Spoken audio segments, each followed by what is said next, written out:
না। আমি যান, আমি তো আমার বন্ধুকে নিয়ে ওই তো জলের ঘাটে ফেরিঘাটে খালি কথা কই আমি জানি না। আমি তখন মেয়েদের সাথে কথা বলি। আমি না তোমাকে নিয়ে খেলা করলাম, তাই নাকি?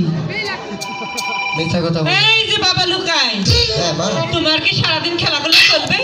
তোমার খেতে হবে না? ওগো আমি না, যা, খেতে হবে না? আমি খাবো, কিন্তু আমার একটি কথা আছে। কি কথা বলো? আমি আমার বন্ধুকে নিয়ে ওই সানুমান্ডার ঘাটে যাব মাছ ধরতে। না না, কিছুতেই আমি তোমাকে ওই সানুবান্ডা ঘাটে যেতে দিব না। ওগো আমি যান, আমি ওই সানুমান্ডার ঘাটে গিয়ে বড় বড় মাছ ধরে আনবো, তুমি আমাকে সেইগুলো রেঁধে দিলে আমি তারপর খাবো।